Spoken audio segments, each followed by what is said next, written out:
మహోన్నతుడివైన మా దేవ, పరిశుద్ధుడా, సర్వాధికారి, సర్వశక్తి గల దేవ, నీకు స్తోత్రము చెల్లిస్తున్నా. ప్రభు, ఈ జీసస్ ప్రేయర్ టెంపుల్ నందు సంఘస్థులందరూ చేరి ప్రభా నీ యొక్క జన్మదినాన్ని మరొకసారి ప్రజలందరికీ తెలియచేయటానికి, సంఘము ద్వారా నిన్ను స్తుతించి ఆరాధించి గణపరిచేదానికి ఏర్పాటు చేయబడినటువంటి ఈ స్థలాన్ని బట్టి, ఈ యొక్క ఆరాధన బట్టి నీకే స్తోత్రములు, వందనాలు చెల్లిస్తున్నా. ప్రభు, ముందుంచినటువంటి వాక్య పరిచర్య మీ చేతులకు అప్పగిస్తాం. మీ దాసుడు ప్రభా బహుబలహీనుడు, బలపరచండి. ఆత్మ సంబంధమైన మనోనేత్రాలు తెరిచి చక్కటి వర్తమానాల చేత మమ్మల్ని నడిపించండి.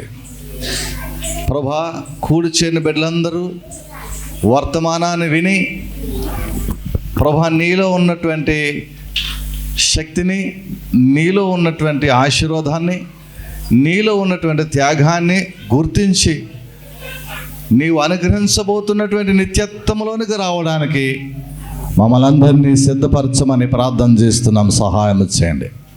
ఈ ప్రాంతమంతా ప్రభువా నీ పరిశుద్ధాత్మ సంచారం చేత నింపండి. ఈ కౌట్లలో మమ్మల్ని అందరినీ బలపరిచి, భద్రపరిచి, ఆరోగ్యపరచమని, సహాయం చేయమని, మా కొరకు తిరిగి రానయ్యున్న యేసుక్రీస్తు వారి దీవెనకరమైన నామమున ప్రార్థించి వేడుకొనుచున్నాము తండ్రి. Amen. Happy Christmas, merry Christmas. పరిశుద్ధ గ్రంథాల్లో నుంచి కొన్ని విషయాలు మనం నేర్చుకోబోతున్నాం. దానికంటే ముందుగా ఈ క్రిస్మస్ ఉద్దేశించి ఆయా ప్రాంతాల్లో కొన్ని సంఘాల వారు, కొన్ని శాఖల వారు, కొన్ని సిద్ధాంతపరమైన సంఘాల వారు చేయకూడదు, క్రిస్మస్ చేయకూడదు, ఎందుకంటే బైబిల్ గ్రంథంలో క్రిస్మస్ చేయమని ఎక్కడా లేదు. అపోస్తలులు క్రిస్మస్ చేయలేదు, ఆది సంఘస్థులు క్రిస్మస్ చేయలేదు, యేసుక్రీస్తు వారు క్రిస్మస్ చేయమని చెప్పలేదు. కాబట్టి బైబిల్లో లేనిది, పితరులు చేయనిది, అపోస్తలులు మనకు చెప్పనిది ఈ క్రిస్మస్. కాబట్టి ఈ క్రిస్మస్ చేయటం మంచిది కాదు, ఇది ఒక ఆచార సంబంధమైన వ్యవహారము అని చాలామంది కొట్టి పారేసేనట్టుగా, క్రిస్మస్ అంటే క్రీస్తు జన్మదినాన్ని పురస్కరించి కూటం పెట్టుకోవడం కానీ, ఆ రోజు వాక్యం చెప్పడం కానీ, ఆ రోజు సంతోషంగా గడపడం కానీ లేకుండా మౌనంగా గడుపుతూ ఇది మాకు సంబంధం లేదు, ఈ క్రీస్తు జనానికి మాకు చాలా దూరం అన్నట్టుగా ప్రవర్తిస్తూ ఉన్నారు. బైబిల్ లూకాసు వార్త 2వ అధ్యాయంలో ఒక చక్కటి మాట ఉంది. చూడండి. లూకాసు వార్త 2వ అధ్యాయము 10వ వచనం చదుదాం. అయితే ఆ దూత భయపడకుడి, ఇదిగో ప్రజలందరికీ కలుగబోవు మహా సంతోషకరమైన సువర్తమానము. క్రైస్తవులు ఇది మాకు సంతోషం లేదు అన్నట్టుగా ప్రవర్తిస్తున్నారు.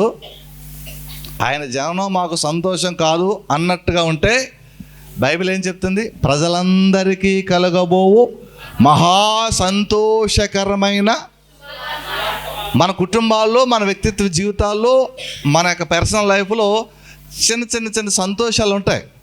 అవి మనం వ్యక్తిగతంగా అనుభవిస్తూ ఉంటాం. కానీ ఈ సంతోషానికి ముందు ఒక పదం ఉంది. ఈ సంతోషం ఎట్లాంటి సంతోషం అంటే, ఎలాంటి సంతోషం చెప్పండి, చదివి గట్టిగా చెప్పండి. మహా సంతోషం. చిన్న చిన్నగా సంతోషాలు చాలా ఉంటాయి, వ్యక్తిత్వంలో చాలా ఉంటాయి, కుటుంబంలో చాలా ఉంటాయి. కానీ ఈ సంతోషం ఏ సంతోషం అంటే మహా సంతోషం. మహా అనే పదం ఎప్పుడైనా వచ్చిందంటే అర్థం ఏంటంటే అదే పండుగ లాంటిదని అర్థం. మహా అంటే అర్థం అంటే పండుగ. దేవునికి స్తోత్రం కలాక. సంతోషం అంటేనే రకరకాల సంతోషాలు ఉంటాయి, ఎవరు వ్యక్తిత్వంగా వాళ్ళు అనుభవిస్తూ ఉంటారు. కానీ ఇది మామూలు సంతోషం కాదు.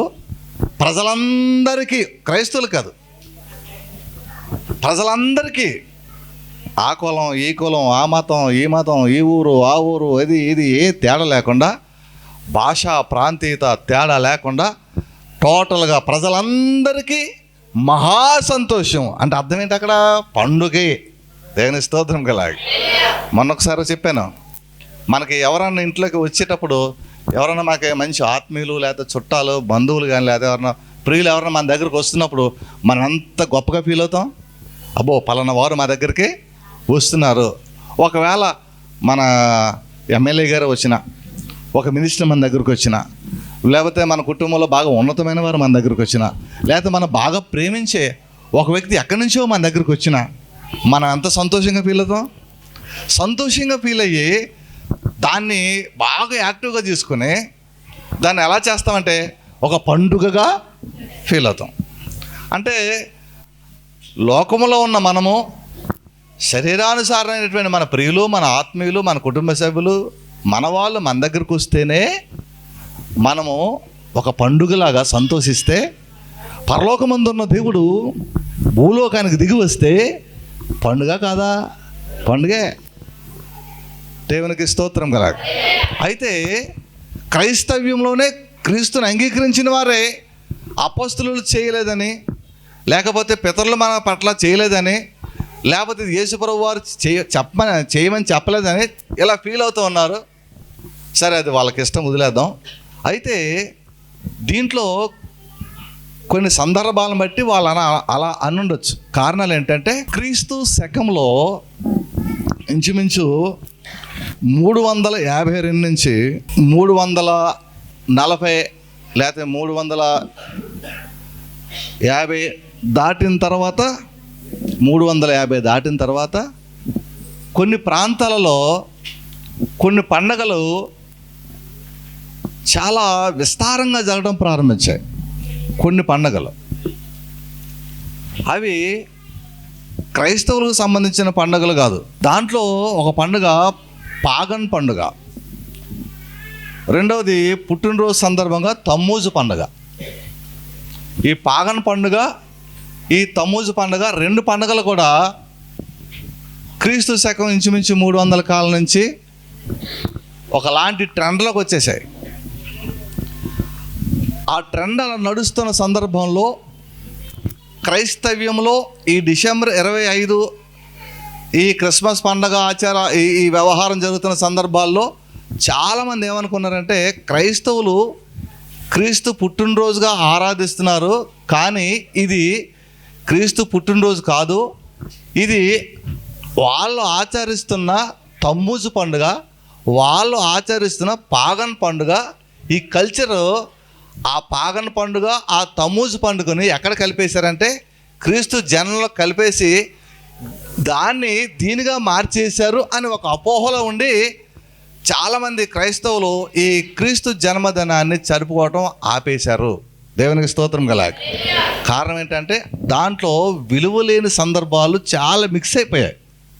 ఆ తమ్మూజు ఆరాధన క్రమంలో కానివ్వండి, పాగన పండుగల్లో కానివ్వండి, చాలా విలువలేని విషయాల మీద విలువ పెట్టి, పనికిరాని విషయాల మీద ఫోకస్ పెట్టి పండుగలు ఆచరిస్తున్న సందర్భాలు అందులో ఉన్నాయి.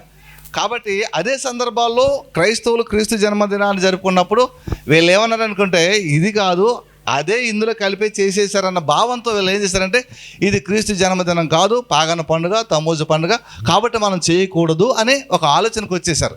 కానీ చరిత్ర బాగా తెలుసుకుంటే, అధ్యయనాలు బాగా తెలుసుకుంటే, ఇంచుమించుగా క్రీస్తు శకం 115 నుంచి 180 వరకు సెయింట్ థియోఫిలస్ అనే బిషప్ గారు, బిషప్ అంటే మళ్ళా కొంతమందికి చర్చెస్లో బిషప్లు ఉండకూడదు, ఇలాంటి పదవులు ఉండకూడదు అని అంటారు. బిషప్ అంటే ఏం కాదు, బిషప్ అంటే అధ్యక్షులు అని అర్థం. ఆ దినాల్లో ఒక సంఘానికి అధ్యక్షులు ఉండేవారు, పెద్ద పెద్ద సంఘాలకు అధ్యక్షులు ఉండేవారు. వాళ్ళని ఏమంటారంటే బిషప్స్ అంటారు. ఆ బిషప్గా ఉన్నటువంటి థియోఫిలస్ ఆయన ఏం చేశారంటే 115 నుంచి 180 వరకు ఆ మధ్యకాలాల్లో ఆయన కానివ్వండి, క్రీస్తు శకం 170 నుంచి 240 వరకు హిస్పోటెటస్ అనే బిషప్ గారు కానివ్వండి, 125 నుంచి 136 వరకు ఆ కాలాల్లో టెలిస్పోరస్ అనే బిషప్స్ కొంతమంది ఏం చేశారంటే రాత్రికాల సమయాలలో, ఏ సమయాల్లో? రాత్రికాల సమయాల్లో, అంటే ఈ పాగన్ పండుగ రాకముందే 115 నుంచే 136 ఆ ప్రాంతాల్లోనే రాత్రి సందర్భాల్లో క్రీస్తు జననం డిసెంబర్లో జరిగింది అని వాళ్ళు బాగా లెక్కలు కట్టి తెలుసుకుని వాళ్ళు ఏం చేశారంటే ఒక ప్రక్కన రోమా సైన్యానికి భయపడుతూ రాత్రులు సీక్రెట్గా పండగలు చేసేవారు వాళ్ళు. దేవునికి స్తోత్రం కలాగ. ఎప్పుడు చేసేవాళ్ళు? రాత్రులు. ఎందుకు చేసేవారంటే క్రైస్తవులను ఊచకోత కోసేసేవారు అప్పుడు సందర్భాల్లో. ఆ దినాల్లో క్రైస్తవులు అంటే ఏం చేసేవారు? చంపేయడమే. రోమా సైన్యం చంపేసేవారు. వాళ్ళకి భయపడి బిషప్స్ ఏం చేసేవారంటే రాత్రి సందర్భాల్లో, ఈ డిసెంబర్ మాసంలో రాత్రి సందర్భాల్లో ఏం చేసేవారు? క్రీస్తుని ఆరాధించేవారు. అంటే ఈ పాగన పండుగ 300 దాటకు వస్తే ఈ క్రిస్మస్ పండుగ బిషప్లు ఎప్పుడు స్టార్ట్ చేశారంటే 115 క్రీస్తు శకం 115లోనే ఉంది. ఓ ప్రక్కన రాత్రి సందర్భాల్లో బిషప్స్ ఆ సంఘాల వారు ఏం చేసేవారు? క్రీస్తుని ఆరాధిస్తూ ఉన్నారు. 300 దాటిన తర్వాత ఒక ప్రత్యేకమైనటువంటి ఈ తమ్మోజు గురించి ఇలాగ పాగన పండుగలు వచ్చేసాయి. రాను రాను ఈ క్రైస్తవులు ఎలా అర్థం చేసుకున్నారంటే అది మనకు క్రైస్తవ పండుగ కాదు, ఈ పాగన పండుగే, ఈ తమ్మోజు పండుగని ఈ క్రైస్తవులకి ఈ నిజమైనటువంటి ఈ జన్మదినాన్ని పక్కన పెట్టేసి దాన్ని పూర్తిగా బహిష్కరించేశారు. దేవునికి స్తోత్రం కలాగ. కానీ ఈ చరిత్ర ఆధారం చేసుకుని మనం ఆలోచన చేస్తే ఖచ్చితంగా డిసెంబరు 25నే జీసస్ పుట్టారని చాలా ఆధారాలు ఉన్నాయి. దేవునికి స్తోత్రం కలాగ. హల్లెలూయా. సరే, ఈ రాత్రి సందర్భాల్లో బిషప్స్ ఆరాధన, క్రిస్మస్ ఆరాధన చేస్తూ క్రీస్తు జన్మదినాన్ని గురించి ప్రకటిస్తూ ఉన్న సందర్భాలలో క్రీస్తు శకంలో ఒక వ్యక్తి 337 352లో పోప్ జూలియస్ గారు క్యాలెండర్ నిర్మాణం చేశారు. ఒక క్యాలెండర్ నిర్మాణం చేశారు, అంటే ఏర్పాటు చేశారు. ఆ ఏర్పాటు చేస్తున్న సందర్భంలో ఆయన ఈ లూకాసు వార్తలో ఉన్నటువంటి ఆ జకర్యా తరగతి క్రమంలో నుంచి అధ్యయనం చేసి పరిశోధన చేసి ఆ జకర్యా ఎలిజబెత్ యొక్క సంతానంగా ఉన్నటువంటి యోహాను యొక్క జన్మదినాన్ని, ఆయన తర్వాత వచ్చే యేసుక్రీస్తు యొక్క జన్మదినాన్ని లెక్కలేసి చక్కగా ఈ జకర్యా గ్రంథము, జకర్యా తరగతి క్రమం ఎప్పుడు వచ్చింది, ఏ కాలంలో వచ్చింది, అన్ని లెక్కలు కట్టి ఖచ్చితంగా డిసెంబరు 25నే జీసస్ పుట్టారు అని ఆయన తేల్చేశారు. దేవుని స్తోత్రం కలాగ. హల్లెలూయా. దానికి ఇంకో కారణం ఏంటంటే యేసు ప్రభు వారిని పుట్టిన తర్వాత 8వ రోజు దేవాలయం తీసుకెళ్ళి నామకరణం చేశారు, సున్నతి చేశారు. ఎన్నో రోజునంటే 8వ రోజు.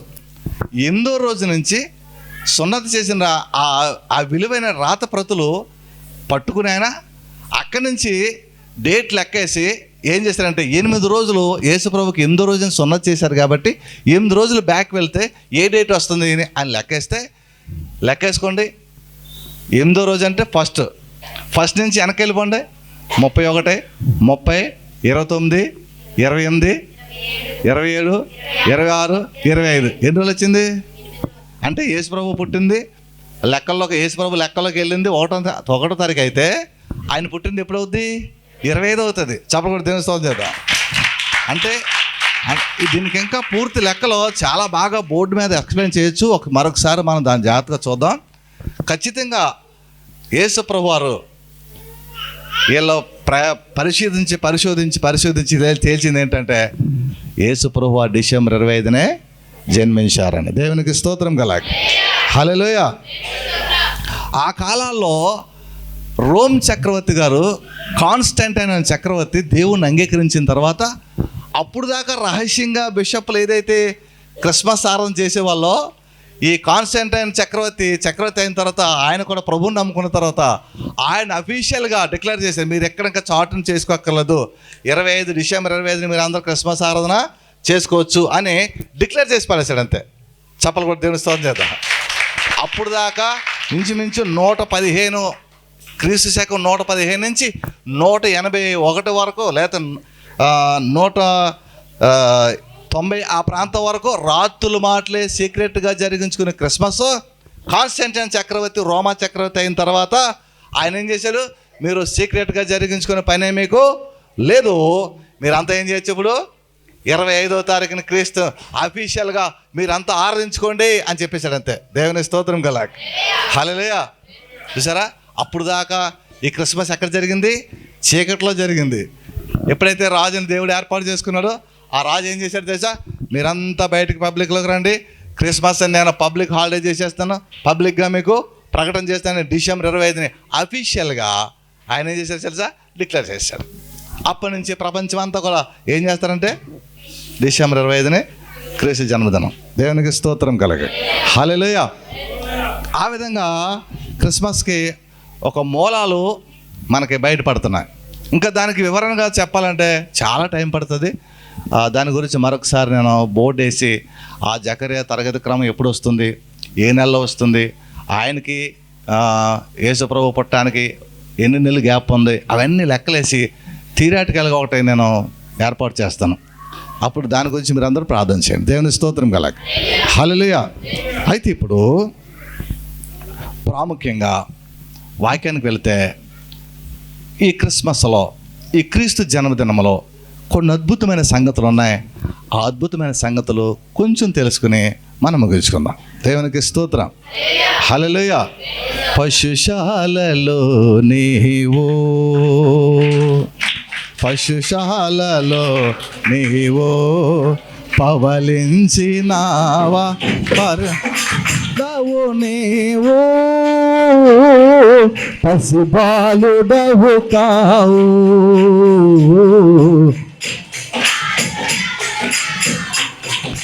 పశుశాలలో నీవు పవలించినావు,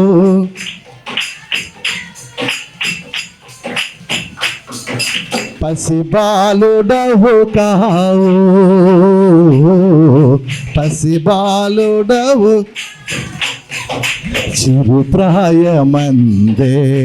శాస్త్రులు సరితూగలేదే బోధకులు, చిరుప్రాయమందే శాస్త్రులు సరితూగలేదే బోధకులు, స్థలమైన లేదే జన్మకు, స్థలమైన లేదే జన్మకు, ఫలవంచే సర్వ లోకము, ఫలవంచే సర్వ లోకము, పశుశాలలో నీవు,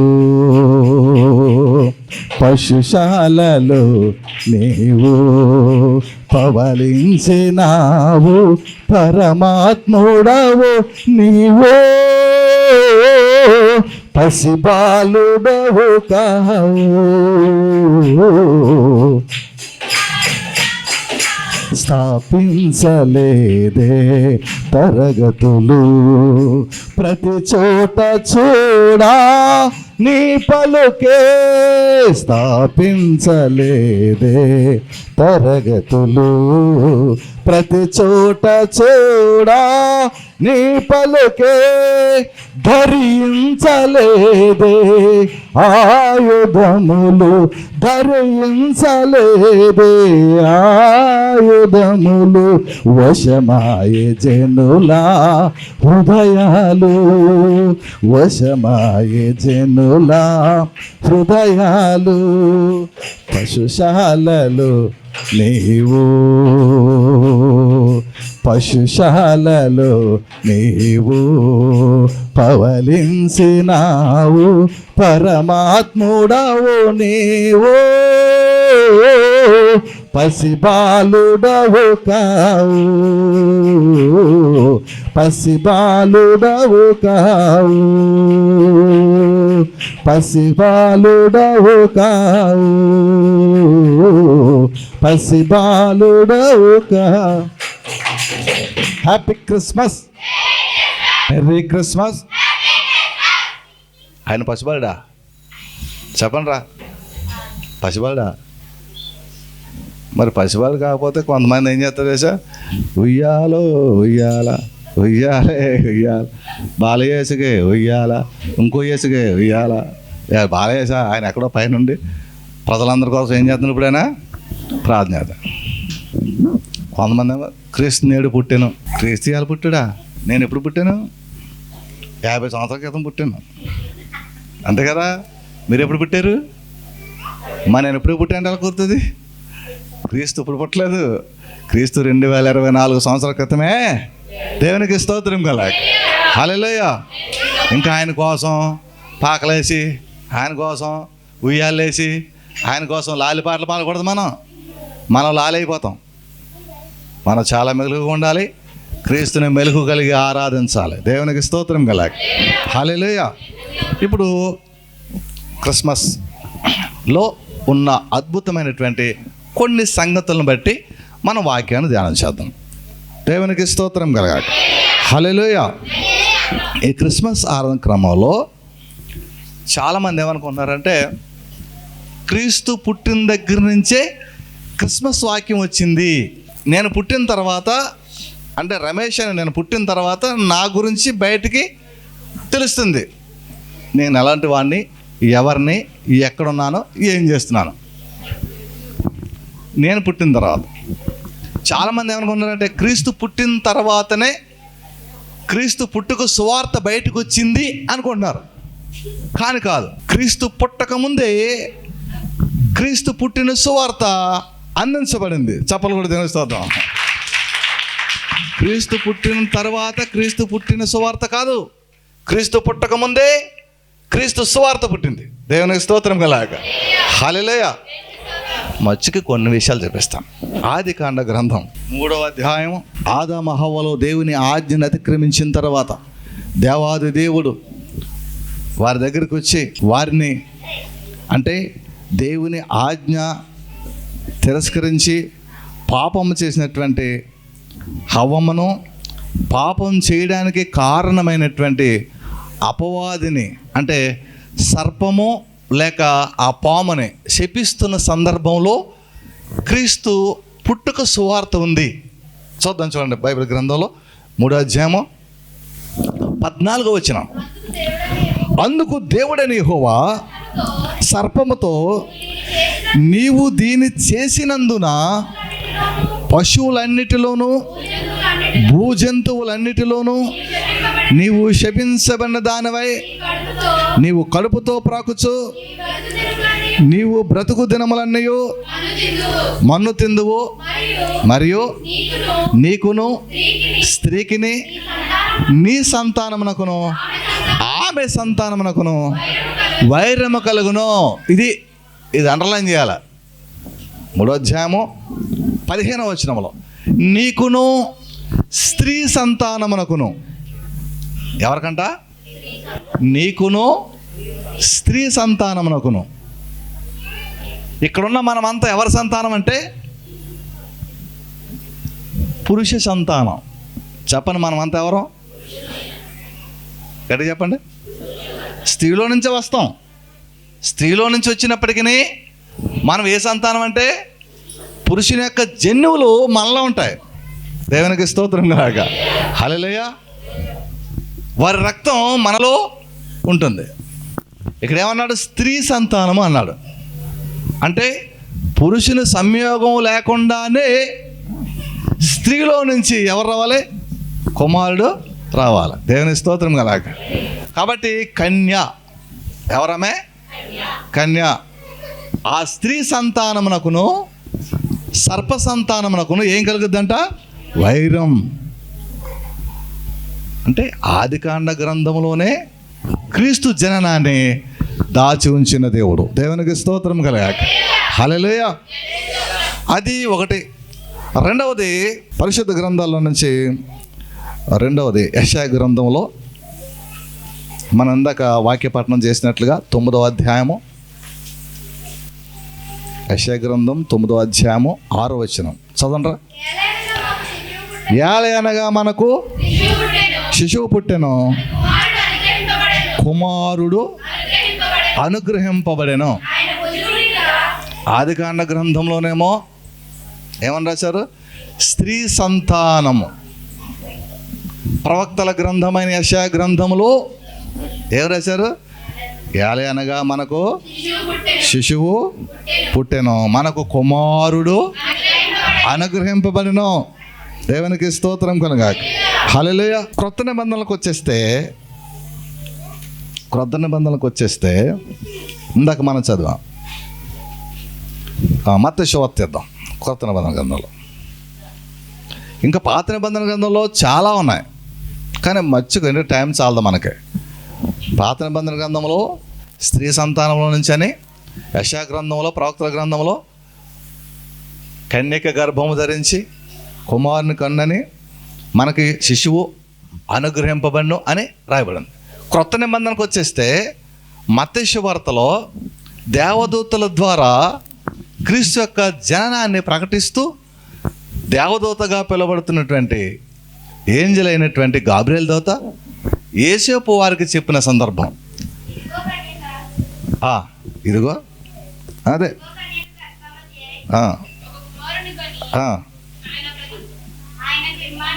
ఆయనకు ఇమ్మానుయేల్ అని పేరు పెట్టుదు, దూతల ద్వారా పలికిన మాట నెరవేరినట్లు ఇదంతయు జరిగెను.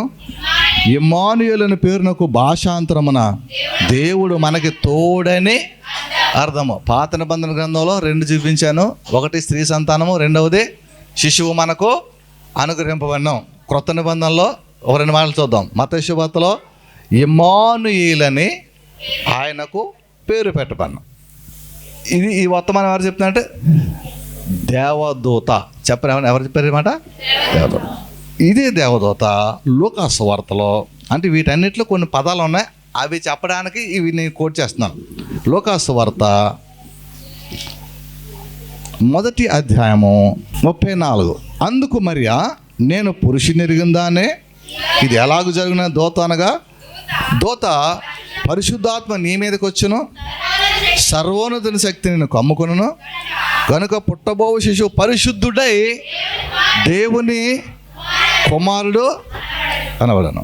ఈ మధ్యలో ఇంకొక మాట, మత్తయి సువార్త అంటే ఒక్కొక్క పదాన్ని గురించి వివరించడానికి నేను ఈ మాటలు చెప్తున్నాను.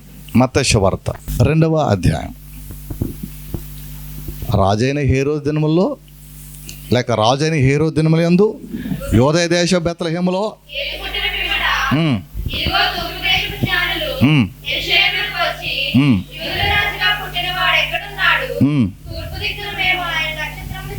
చూచి అక్కడ మత్తయి సువార్త చదవని లేఖనాల్లో ఏం రాయబడింది? యూదుల రాజుగా పుట్టినవాడు ఎక్కడ? ఫస్ట్ ఏమో స్త్రీ సంతానం. చెప్పండి ఎవరు? తర్వాత అబ్బా మనకు కుమారుడు లేకపోతే మనకు శిశువు పుట్టను. తర్వాత వచ్చేస్తే దేవదూత చెప్పిన మాట ఇమ్మానుయేల్ అని పేరు. అక్కడ మత్తయి సువార్త 2వ అధ్యాయానికి వచ్చేస్తే అక్కడ ఎవరు రాశాడు తెలుసా? యూదుల రాజు. ఇక దేవదూత చెప్పే సందర్భం మరియ దగ్గరికి వచ్చేస్తే సర్వోన్నతుని శక్తి నిన్ను కమ్ముకొనును, పుట్టబోవు శిశువు దేవుని కుమారుడు అనబడు. దేవునికి స్తోత్రం కల. అంటే క్రిస్మస్ అనగా క్రీస్తుని ఆరాధించడా, ప్రభు జన్మదినం అని మనం ఈ లేఖనాల ప్రకారం చెప్పుకున్న మాటను బట్టి ఈ ప్రభు జన్మదినంలో మనం నేర్చుకోవలసిన మాటలు కొన్ని ఉన్నాయి. దాంట్లో ప్రధానమైన మాట, చాలా విలువైన మాట, క్రీస్తు జన్మలో దాగినటువంటి అద్భుతమైనటువంటి విలువైన మాట, సర్వోన్నతుని శక్తి. దేవునికి స్తోత్రం కలాక. ఏంటంటారా? ఇమ్మానుయేలు. చెప్పనండి. సర్వోన్నతుని శక్తి. రెండవది ఏంటి? ఇమ్మానుయేలు. మూడవది రాజు. సర్వోన్నతుని శక్తి, ఇమ్మానుయేలు, యూదుల రాజు. సర్వోన్నతుని శక్తి. దేవుని స్తోత్రం గల. హల్లెలూయా. ఏ శక్తి వలన కొంతమంది పిల్లలు లేని వాళ్ళు డాక్టర్ దగ్గరికి వెళ్ళి, ఏమంటే మాకు పిల్లలు పుట్టట్లేదు, ఏదన్నా మీరు ట్రీట్మెంట్ చేయాలని డాక్టర్ దగ్గరికి వెళ్తే ఆయన చెకప్ చేస్తాడు. ఏం చెకప్ చేస్తాడు తెలుసా? స్త్రీ పురుషుల యొక్క శక్తి సామర్థ్యాలను చెక్ చేస్తారు. అంటే బరువు లావు కాదు, అంతర్లీనంలో ఉన్నటువంటి జన్యువులు అనుకున్న రీతిలో ఉన్నాయా, కౌంటింగు లేదా అని ఏం చేస్తారు? వాళ్ళు టెస్ట్ చేస్తారు, కౌంటింగ్ చేస్తారు. అంటే ఇలా శక్తి సామర్థ్యాలు ఇంటర్నల్గా ఉన్నటువంటి జన్యువుల పరంగా దాన్ని కోడ్ చేస్తూ ఎంత సంఖ్య ఉంటే స్పెర్మ్ ఎంత సంఖ్య ఉంటే పిల్ల పడతారు బాబు, కాబట్టి నీకు ఆ కౌంట్ తగ్గింది, నీకు శక్తి లేదు అంటారు. అలాగే ఈ స్త్రీలో అండాలు కూడా ఉండవలసిన ఎంత బలంగా లేకపోతే రావాల్సినంత ఈ టైంకి వస్తూ ఉంటేనే సరిగ్గా ఉన్నట్టు, లేకపోతే శక్తి లేనట్టు. దేవుని స్తోత్రం కలగ. అలాగే శరీరం కూడా మన బలాన్ని కొంచెం లెక్క కట్టవచ్చు, శరీర దారుఢ్యాన్ని లెక్క చేయడానికి కొన్ని మెథడ్మెంట్స్ ఉన్నాయి. కానీ ఇక్కడ పుట్టినవాడు ఎలాంటి వాడు అని చెప్పారంటే సర్వశక్తిగల దేవుడు. దేవుని స్తోత్రం కలగ. హల్లెలూయా. సర్వోన్నతిని శక్తి ఎక్కడుంది? ఇప్పుడు పుట్టినటువంటి క్రీస్తులో దాగి ఉంది. అంటే పుట్టినవాడు సామాన్యుడు కాదు. మన ఉయ్యాల వేసి ఊపుకోవడానికని, ఉయ్యాల జంపాల పాటలు పాడుకోవడానికని, లేకపోతే పశువుల కసాల పట్టుకోవడానికని, దాంట్లో బొమ్మలు ఎట్టుకోవడానికని అలాంటి వాడు కానే కాదు. ఎలాంటి వాడంటే మనం ఈరోజు జన్మించాడు అని ప్రకటిస్తున్నటువంటి మన దేవుడు ఎలాంటి వాడంటే సర్వోన్నతుడు, సర్వశక్తి గల దేవుడు.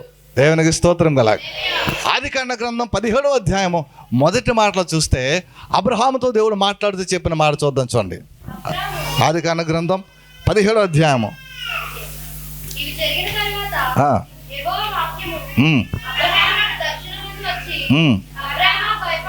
అబ్రహామా భయపడకము, నేను నీకు కేడము, నీ బహుమానము అత్యధిక మగమునని. ఏమన్నాడు అక్కడ? నేను సర్వశక్తి గల దేవుడు. ఎరా అలాగే ఉంది, ఇంకోలా ఉందా?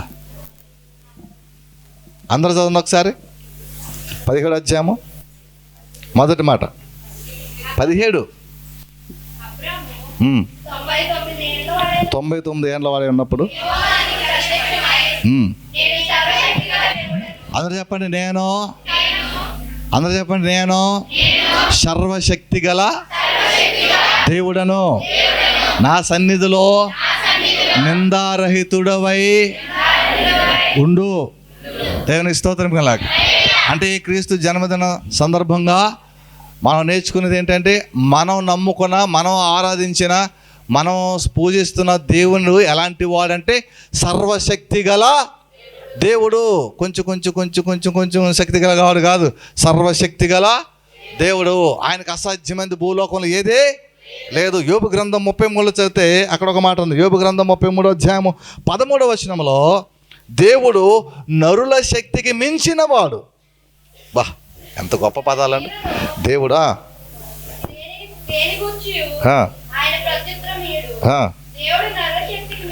దేవుడు నరుల శక్తికి మించినవాడు. అందుకని తిమోతి పత్రిక 2వ పత్రిక 3వ అధ్యాయం 5వ వచనం అంటాడు, దేవుని శక్తిని ఆశ్రయించండి. పుట్టిన బాలుడు, పుట్టినక ఈ క్రీస్తు యొక్క జన్మ సువార్త ఆది కాండంలో నుంచే ప్రారంభమైంది. ప్రవక్తల ద్వారా చెప్పబడింది, దేవదూతల ద్వారా పలుకబడింది. దాంట్లో ఉన్న దాగిన మర్మాలలో మొదటి మాట ఏంటంటే సర్వోన్నతుని శక్తి ద్వారా ఈ కుమారుడు భూలోకానికి అనుగ్రహింపబడ్డాడు. అంటే మనం నమ్ముకున్నటువంటి దేవుడు ఈరోజు ఎవరైతే మన కోసం 2024 సంవత్సరాల క్రితం పుట్టాడు అనుకుంటున్నామో ఆయన సామాన్యుడు కాడు.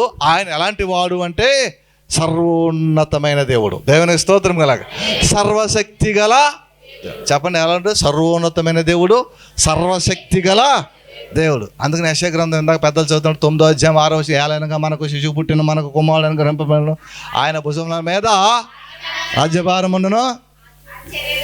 ఆశ్చర్యకరుడు, ఆలోచనకర్త, నిశ్చయగు తండ్రి, సమాధానకర్త, అధిపతినా దేవుడు. ఎన్నున్నా చూడండి, కౌంట్ చేయండి ఒకసారి ఎన్ని ఉంటాయో. కాబట్టి ఈయన సర్వశక్తి గల దేవుడు. ఆమెన్ చెప్పండి గట్టిగా, గట్టిగా ఆమెన్. సర్వశక్తి గల దేవునికి స్తోత్రం, సర్వశక్తుడైన దేవునికి స్తోత్రం, సర్వోన్నతుడైన దేవునికి స్తోత్రం. హల్లెలూయా. ఓకే, ఒకటే, ఈ శక్తిని మనం ఏం చేయాలంటే ఇప్పుడు ఆశ్రయించాలి. తిమోతి పత్రిక 2వ పత్రిక 3వ అధ్యాయం 5వ వచనంలో ఆశ్రయించాలి. పైకి భక్తి కాదు మనం చేసేది.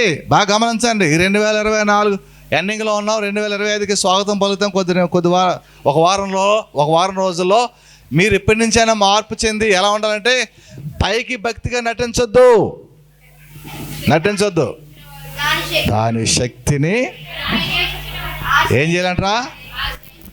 దేవుని శక్తిని మన హృదయాల్లోనికి, మన దేహాల్లోనికి ఏం చేసుకోవాలి? గట్టి చెప్పండి, ఆశ్రయించుకోవాలి. ఆయన శక్తిని ఆశ్రయించుకునే పద్ధతి పాటించండి. దేవుని స్తోత్రం కలాగా. హల్లెలూయా. అంటే నాకు ఏదైనా కలిగినప్పుడు, నేను కృంగినప్పుడు, నేను బాధల్లో ఉన్నప్పుడు నన్ను ఆదరించగలిగేది, నన్ను బలపరచగలిగేది ఒక శక్తి ఉంది. ఆ శక్తి నాకు వస్తే తప్ప నేను ఆదరించబడలేను, ఆ శక్తి నన్ను తాకితే తప్ప నేను బలపరచబడలేను అన్న ఆలోచన మనకు రావాలి. దేవునికి స్తోత్రం కలాగ. అలా వచ్చినప్పుడు సర్వశక్తిని నువ్వు ఆశ్రయించగలుగుతావు. ఆశ్రయించినప్పుడు నీకు కలిగే ఆనందం, నీకు కలిగే పండగ అంతా ఇంత కాదు. చప్పలు కూడా దేవుని స్తోత్రం చేద్దాం. అది కలిగినప్పుడు నిజంగా క్రీస్తు నీలో పుట్టినట్టు. దేవునికి స్తోత్రం కలాగ. అలా ఆశ్రయించగలిగినప్పుడు క్రీస్తు నీలో పుట్టినట్టు. అలా ఆశ్రయించలేనప్పుడు ఇంకా క్రీస్తు నీలో పుట్టలేదు. అంటే మనం ఏ పుట్టుక చేస్తామంటే అప్పుడు పైకి భక్తి గల వారి వలె నటిస్తూ ఉండే పుట్టుక చేస్తాం. రైట్, నెంబర్ 1 అయింది. నెంబర్ 2 చూద్దాం. చూడండి, పరిశుద్ధ గ్రంథాల్లో నుంచి ఇమ్మానుయేలు. మత్తయి సువార్త 2వ అధ్యాయంలో గాబ్రియల్ గారు చెప్తున్నటువంటి పదాన్ని మనం చూద్దాం. మత్తయి సువార్తలో నుంచి 1వ అధ్యాయము 23వ వచనంలో చదవండి. ఒక్క మాట చదవండి. మళ్ళీ నేను చాలా స్పీడ్కి వెళ్ళిపోతాను. ఇంకా ముందుకు వెళ్ళిపోతాం. ఇమ్మానుయేలని పేరు పెట్టబడును. ఇమ్మానుయేలను పేరు నాకు కింద ఫుట్నోట్లో ఒకటి రాశాడు చూడండి. ఇమ్మానుయేలునకు భాషాంతరమున దేవుడు మనకు తోడు. చెప్పండి, దేవుడు. రే ఉన్నారా? 4 పాటలు డాన్స్ చేసి వెళ్ళిపోతారా? ఈ రోజుల్లో అంతా అదే కదా నేను కదా. ఇక మనం క్రిస్మస్కి వెళ్ళామంటే అర్థం ఏంటి? ఇవాళ మా వాడు ఎలా కుమ్మేస్తాడో, మా పిల్ల ఎలా ఎదరగొట్టేస్తుందో కదా. అంతే కదా, దానికోసం అదో సరదా కదా. అది ఎప్పుడు మన బ్రెయిన్ దేని మీద ఉంటుందంటే దాని మీద ఉంటుంది. ఇంకా కొంతమంది ఏంటంటే అయ్యి బాబు క్రిస్మస్ చేశారంటే దంచేశారు, కుమ్మేశారు, అదరగొట్టేశారు, డీజేలు పెట్టారు, భోజనాలు పెట్టారు. అబ్బా ఇది కావాలి మనకి. వాక్యంతో సంబంధమే లేదు. వాక్యం అడగ కావాలి. వాక్యం ఎందుకంటే వాక్యం చాలా ప్రాముఖ్యమైన ప్రియులారా. దేవుని స్తోత్రం కలాగ. ఇమ్మానుయేలు అంటే ఫుట్నోట్లో రాశాడు, దేవుడు మనకి తోడు. చెప్పండి, దేవుడు మనకు తోడే ఉన్నాడు. దేవుడు మనకు తోడే ఉన్నాడు. యారు చెప్తారా? దేవుడు మనకు తోడే ఉన్నాడు.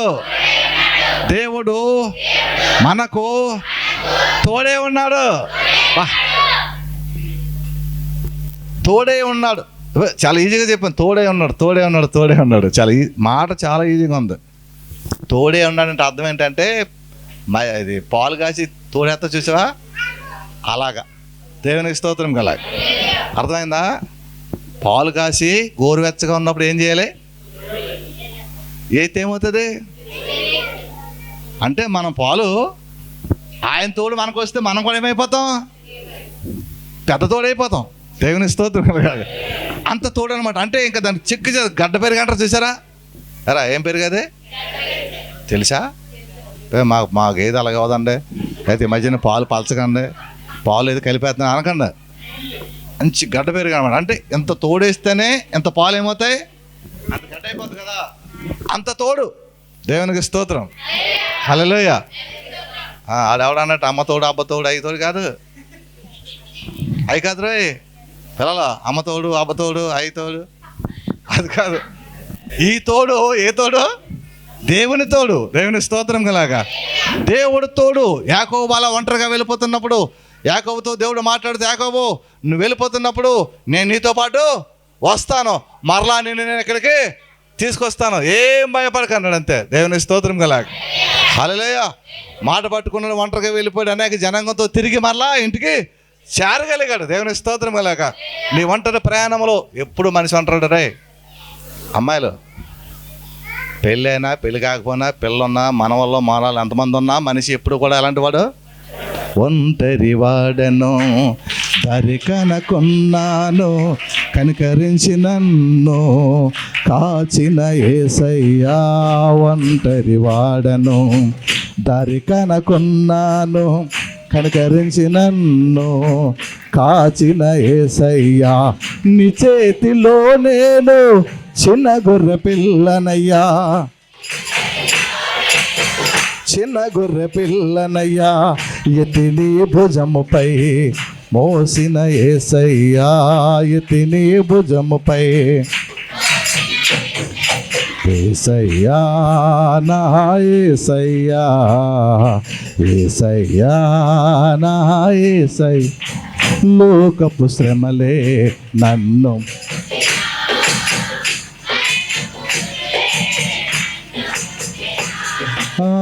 లోకపు శ్రమలే నన్ను ముట్టిన, మరణపు ఉరులే పతాల పాశములో నన్ను పట్టుకున్నావు, పతాల పాశములో నన్ను పట్టుకున్నావు.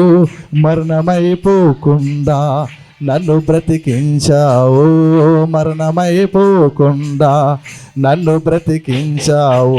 యేసయ్యా నా యేసయ్యా, యేసయ్యా నా యేసయ్యా. ప్రతి ఒక్కరు పుట్టేటప్పుడు ఎలా పుడతాడో చెప్పండి రా. మనమంతా పుట్టేటప్పుడు జాతేసుకుని వచ్చామా? వెళ్ళిపోయేటప్పుడు ఎలా వెళ్ళిపోతాం? కానీ ఈ ప్రయాణంలో మనకు తోడెవరు? ఒకవేళ పురుషుడు అనుకో, భార్య వస్తుంది తోడుగా. ఎంతకాలం? కొంతకాలం. అలాగే ఈమెకు ఆయన ఎంతకాలం? ఆ కొంతకాలంలో కూడా ఎన్నో గొడవలతో ఇలా అయ్యి అలా విడిపోతున్నారు జనాలు. ఇలా చేసుకున్నారా? అలా విడిపోతున్నారు. అలాంటిది ఇక లాంగ్ లైఫ్లో బ్రతుకంతా మరణం వరకే కాకుండా పరలోకం వచ్చే వరకు నీకు నాకు తోడుగా ఉన్నవాడు ఎవడైనా ఉన్నాడంటే ఆయనే మన ప్రభు అయినా ఎస్. దేవునికి స్తోత్రం కలాలి. హల్లెలూయా. పుట్టిన దగ్గర నుంచి చచ్చే వరకు, చచ్చిన తర్వాత మరలా నిత్యత్వంలోకి వచ్చే వరకు ఆయన నిన్ను విడివడు ఎడబాడు. దేవునికి స్తోత్రం కలాలి. హల్లెలూయా. అందుకని ఆయన పేరు ఏంటంటే ఇమ్మానుయేలు. దేవునికి స్తోత్రం కలాలి. హల్లెలూయా. ఇంకో మాట చూపించేసి నేను ముగించేస్తాను, ఎందుకంటే టైం 9 దాటిపోతుంది. ఇంకో మాట, రాజు మత్తయి సువార్త 2వ అధ్యాయంలో వాళ్ళు వచ్చి ఏమన్నారు? రాజు దగ్గరికి వెళ్ళి ఏమన్నారు వీళ్ళు? అయ్యా, యూదుల రాజుగా పుట్టినవాడు ఎక్కడున్నాడు? ఎవరంటారా? యూదుల రాజు. యేసు ప్రభు శిలువ మరణానికి వెళ్ళినప్పుడు కూడా అక్కడ ఉన్నటువంటి పిలాతు INRI అని రాశాడు శిలువ మీద. ఆయన బోర్డు పెట్టారు INRI, యూదుల రాజు నజరేయుడైన యేసు. దేవునికి స్తోత్రం కలాగా. ఏ రోజు అంటేనా? యూదుల రాజు నజరేయుడైన యేసు. దేవుని స్తోత్రం. అలాగే ఆయన ఎలాంటి వాడంట? రాజు. దానియేలులో ఒక చక్రవర్తి, ఒక రాజుగారు చెప్తారు, ఈయన పరలోకమందును భూలోకమందును ఆశ్చర్యకార్యములు జరిగించగలిగిన వాడు. ఈయన రాజ్యము నాశనము కానేరని రాజ్యము. దేవునికి స్తోత్రం. కలాగ ఏ రాజ్యం అంటారా? నాశనము కానేరని రాజ్యము. ఇప్పుడు మొన్న ప్రభుత్వాలు ఏర్పడ్డాయి. ఎన్ని నెలలు అయిందని కొత్త ప్రభుత్వం వచ్చి? సంవత్సరం అయింది, అవ్వలేదు కదా. 6 నెలలు అయిందా? ఎన్ని సంవత్సరాలు సాగాలి ఇది? ఇప్పుడు మళ్ళీ 20 ఏళ్ళు ఏంటంట? జమిలీ ఎలక్షన్ అంట. అంటే ఏమైపోద్ది? మళ్ళీ ప్రభుత్వం మారిపోద్ది. కానీ మార్పు లేని ప్రభుత్వం, మార్పు లేని యాజకత్వం, మార్పు లేని రాజరికం చేయగలిగిన దేవుడు ఒకే ఒకడు, ఆయనే మన ప్రభు అయిన యేసు. దేవునికి స్తోత్రం. కలాగా హల్లెలూయా. రజాని భవనములు రేయింబవలు వేచియుందును. యేసు రాజా రేయింబవలు వేచియుందును. స్తుతించి ఆరాధింతును. నా చింతలు నేను స్తుతించి ఆరాధింతును.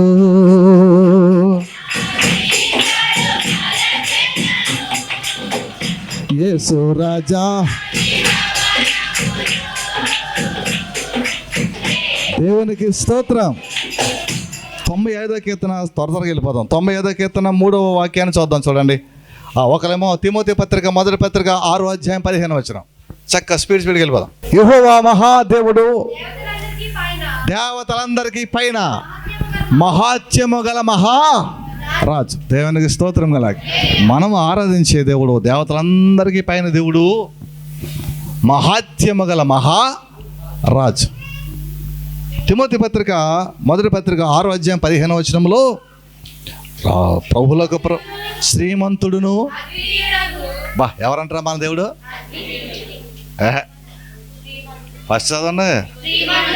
శ్రీమంతుడును, అద్వితీయుడును, సర్వాధిపతియు, యుక్తకాలమందు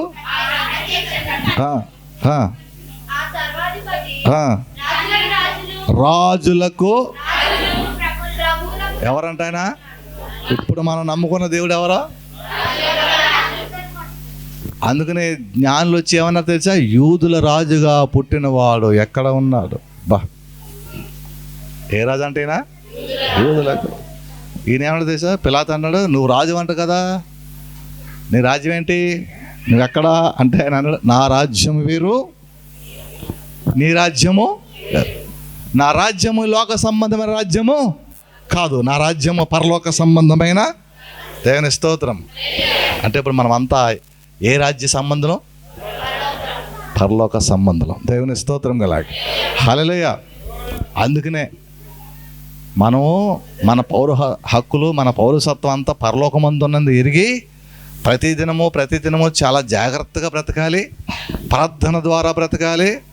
ఎప్పుడు ఏ మనిషి ఎక్కడ ఏమైపోతాడు ఎవరికీ తెలీదు. కాబట్టి చాలా నమ్మకంగా బ్రతకాలి, పవిత్రంగా బ్రతకాలి, యథార్థంగా బ్రతకాలి. మనం చేసే భక్తి మనకి ఉపయోగంగా ఉండాలి. చెప్పలు కూడా దేవుని స్తోత్రం చెప్పండి. ఏదో ఉడత భక్తి. రాత్రి ప్రార్థన చేసి పడుకుంటే మన సంఘం కళ్ళ కనబడుతుందిరా.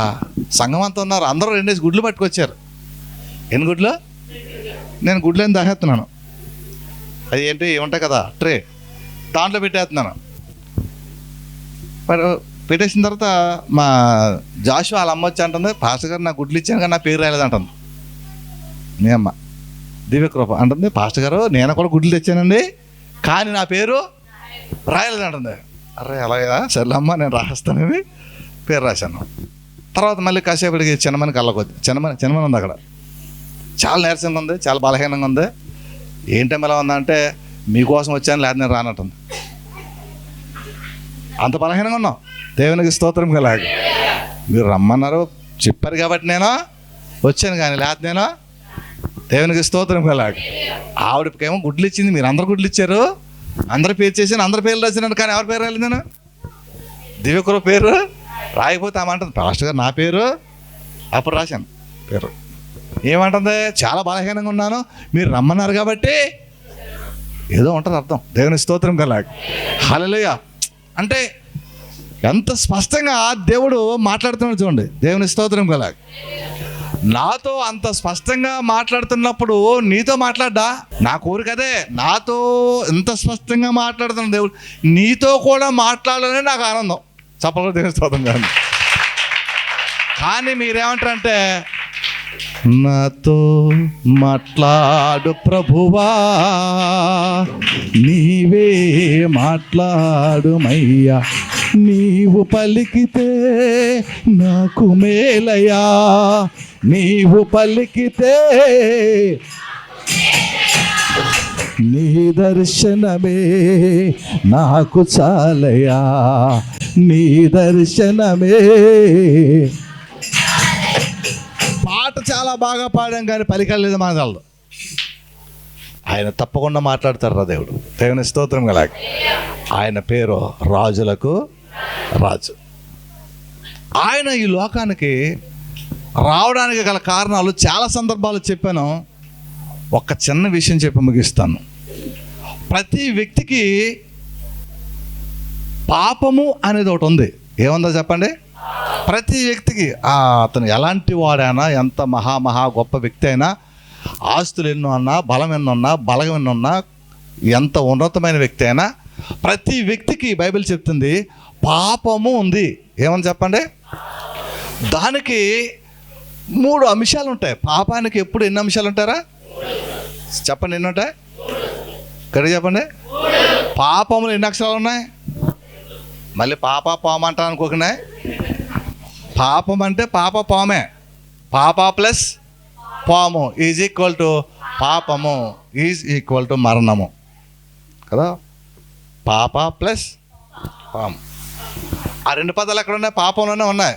దాని వివరణ ఇవ్వట్లేదు నేను ఈరోజు. వివరణ ఏంటంటే, పాపానికి 3 ఆసక్తికరమైన విషయాలు ఉన్నాయి పాపానికి. ఒకటి, పాపానికి ఏముందంటే పాపపు నియమం ఉంది. చెప్పండి, ఏమందరా? అంతా చెప్పండి. పాపమునకు పాప నియమం ఉంది. ఏ నియమము? కొన్ని విషయాలకి కొన్ని నియమాలు ఉంటాయి ఉండవా? చెప్పండి. ఈరోజు బాగా చలి జ్వరం వచ్చింది అనుకోరా, నీకు ఒక డాక్టర్ ఏం రాస్తాడు? ఒక నియమం, నీవు ఇలాగా వాడాలి, ఇలాగ ఉండాలి. అలా కాకుండా శరీరానికి ఒక్కొక్క జంతువుకి, ఒక్కొక్క జీవికి, ఒక్కొక్క జీవరాశికి ప్రత్యేకించి కొన్ని నియమాలు ఉంటాయి. ఆ నియమంలో ఆ వ్యక్తులు నివసిస్తూ ఉంటాయి. దేవుని స్తోత్రం కలాగ. హల్లెలూయా. పక్షులకు ఒక నియమం, జంతువులకు, కుక్కలకు ఒక నియమం, పాములకు ఒక నియమం, చేపలకు ఒక నియమం, ఆకాశ పక్షులకు ఒక నియమం, భూమి కింద నివసించే వాటికి ఒక నియమం. ఇలాగా ప్రతి దానికి ఒక నియమం ఉన్నట్లుగానే పాపమునకు కూడా ఒక నియమము ఉంది. దేవునికి స్తోత్రం కలాక. ఈ పాప నియమము ప్రతి వ్యక్తిలోనూ ఉంటూ ఈ వ్యక్తిని ఆకర్షిస్తూ ఉంది. చెప్పలు కూడా దేవుని స్తోత్రం. చెప్పాలి. ఏం చేస్తుందిరా? గడి చెప్పండి, ఏం చేస్తుంది? ఆకర్షిస్తూ ఉంటుంది. పాప నియమము ప్రతి వ్యక్తిని ఏం చేస్తుందంటే ఆకర్షించి దాని వైపుకు లాక్కుంటూ ఉంటుంది. అందుకనే మనం ప్రతిరోజు పోరాటమేనంట. మన దేహానికి, మన నియమానికి ప్రతిరోజు ఏం జరుగుతుందిరా? పోరాటం. దేవునికి స్తోత్రం. హల్లెలూయా. మీకు జరుగుతుందా? మీ దేహానికి, మీ నియమానికి, నా దేహానికి, నా నియమానికి పోరాటం జరుగుతుందన్న వాళ్ళు చేయొద్దండి. చేతితే అర్థమైనట్లు లెక్క, చేయకపోతే అర్థమైన కానట్లు లెక్క. నాకు జరుగుతుంది. నా దేహానికి, నా నియమానికి పోరాటం ప్రతిరోజు జరుగుతుంది. దేవునికి స్తోత్రం కల. చెప్పరేంట్రా? మీకు లేదా? మీకు ఎవరు? మీరు డైరెక్ట్గా పరలోక రాజ్యానికి టికెట్లు తీసుకున్నారు మీరు. నేను ఇంకా సంపూర్ణ అవ్వలేదు, ట్రై చేస్తున్నాను నేను. దేవునికి స్తోత్రం కలాక. ప్రతి ఒక్కరికి ఉంటుంది నియమం. ఆ నియమం మనల్ని ఎప్పుడు ఏం చేస్తుంది? ఏం చేద్దురా, తప్పకుండా లాగేస్తుంది అది కదా. ఎరా కాలేబో ఏడి ఏం చేస్తుంది అని నువ్వు చేస్తున్నాను కదరా. మా ఈ నియమం మనల్ని ఏం చేస్తుందంటే, ఇప్పుడు యవన స్థితిలో ఉన్న వాళ్ళకి ఒక నియమం ఉంటుంది, ఆ నియమం వాళ్ళకి కుదురించదు. ఎప్పుడు ఎవరికి ఐ లవ్ చెప్దామా, ఎప్పుడు ఎవరికి. పెద్దలకు ఒక నియమం ఉంటుంది, ఏంటంటే పిల్లలకి ఏం పెట్టాలి, పెద్దలకి పెళ్ళైన వారికి, ఇక్కడ కొత్త దంపతులు కూడా ఉన్నారు, పెళ్ళైన వారికి ఒక నియమం ఉంటుంది. భర్త అనుకుంటాడు భార్యని ఎలా సుఖపెట్టాలి, భార్య అనుకుంటుంది భర్తని ఎలా సంతోష పెట్టాలి. నియమాలు ఏంటి, నియమాలు. అలాగే పెద్ద అయిపోయిన వాళ్ళకి మన వాళ్ళకి ఏం తేవాలి, పిల్లలకి ఏం చూడాలి అంటే నియమాలు ఉంటాయి. కుటుంబ పరంగా కొన్ని నియమాలు ఉంటాయి. కానీ ప్రతి దేహములో పాపం అనే నియమము ఉంది. ఆ నియమము మనను చెయ్యరాని కార్యక్రమాలు చేయడానికి మనల్ని సంకల్పిస్తుంది. దేవునికి స్తోత్రం కల. హల్లెలూయా. నేను రక్షించబడిన తర్వాత నేను అన్యుల వైపుకు నేను చూడకూడదు, అన్యులు చేసినట్టుగా నేను చేయకూడదు. కానీ ఆ అన్యుల ఆచారాలు నన్ను లాగుతూ ఉంటాయి.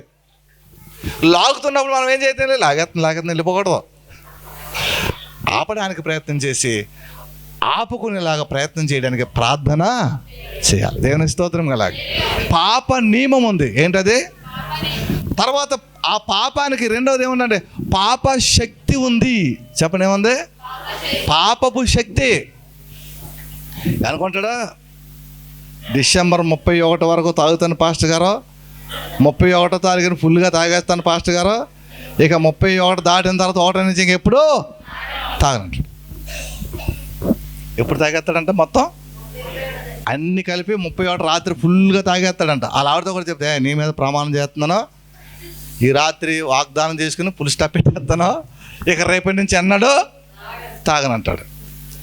మళ్ళీ ఫస్ట్ సాయంత్రం మళ్ళీ ఏం చేస్తాడు తెచ్చా, పుల్ ఆన్లైన్ వస్తాడు. ఏంటంటే సంతోషం ఎక్కువైపోయిందా అంటాడు. అంతకుముందు ఎందుకు తాగాడు, ఇప్పుడు ఎందుకు తాగాడంటే కారణాలు రెండింటికి ఏం చెప్తాడు. అలాగే సిగరెట్ లాగేస్తూ ఉంటుంది. సొట్ట, అమ్మ బాబోయ్ చాలా కష్టం, సొట్ట అంటేనే కష్టం, లాగేస్తూ ఉంటుంది. ఏ నియమం అది, పాప నియమం. అది దాని నుంచి రావడం చాలా కష్టం. పబ్జి గేములు, శక్తి ఎక్కువ, పాపానికి ఏముంటుంది, శక్తి ఉంటుంది. అలాగే యూట్యూబ్లో వస్తూ ఉంటాయి కదా, ఈ కొంచెం వస్తూ ఉంటాయి కొన్ని ఆటలు, అవి కూడా చాలా శక్తి ఉంటుంది, అవి లాగేస్తూ ఉంటుంది. దేవుని స్తోత్రం కల. అలాగా మనిషిని ఈ పాప నియమం ఏం చేస్తుంటే శక్తివంతంగా లాగేస్తుంది. ఎలా లాగుతుందిరా, నువ్వు ఎంత కంట్రోల్ చేద్దామన్నా కానీ 1 నిమిషం ఆగుతావు, మళ్ళీ 2 నిమిషం మళ్ళీ మొదలెట్టేస్తావు. దేవుని స్తోత్రం ఎలాగా. పాప నియమం ఉంది, పాప శక్తి ఉంది. దీనికి పాప శిక్ష కూడా ఉంది. దేవునికి స్తోత్రం కల. ఏముందిరా, పాప శిక్ష. అదే అగ్నిగుండము. చెప్పండి ఏంటది.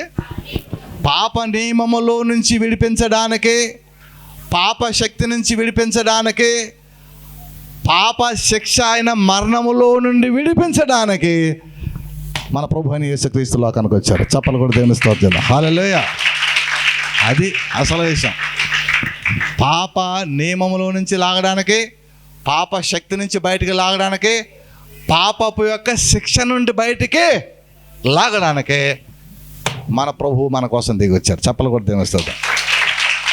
కాబట్టి ఒక వ్యక్తి ఎప్పుడు సంపూర్ణుడు కాదు, చచ్చే వరకు సంపూర్ణతను సంపూర్ణం చేసుకుంటానే ఉండాలి. చప్పలు కూడా దేవుని స్తోత్రం. చెప్పాలి. మనమంతా అసంపూర్ణులం. క్రీస్తు మనలోకి వచ్చిన తర్వాత మనం ఏమవుతాం, సంపూర్ణతలోనికి సాగిపోతాం. ఆ సంపూర్ణతలో కొన్ని సందర్భాల్లో ఈ శక్తివంతమైనటువంటి నియమాలు మనల్ని ఏం చేస్తూ ఉంటే కబ్జా చేస్తూ ఉంటాం. అప్పుడు మనం ఏం చేయాలి, ప్రార్థన చేయాలి. దేవుని స్తోత్రం గల. కాబట్టి మన దేవుడు సర్వశక్తి గల దేవుడు, మన దేవుడు ఆశ్చర్యకరుడు, మన దేవుడు పరలోక రాజ్య నివాసి, మహారాజు, మహాత్యము గల మహారాజు. ఆయన కుమారుడిగా వచ్చింది పాప నియమం నుంచి, పాప శక్తి నుంచి, పాప శిక్ష నుంచి మనల్ని బయటికి లాగడానికి. మరి పండగ కదా, పండగ కదా, పండగ. ఎందుకంటే ఆ శిక్షలో ఒకప్పుడు నేనున్నాను, దేవుడు నన్ను ఏం చేశాడు, బయటికి తీసుకొచ్చాడు. ఆ శిక్షలో నేనున్నాను, నేను కూడా బయటకు వచ్చాను. అందుకనే పండగ.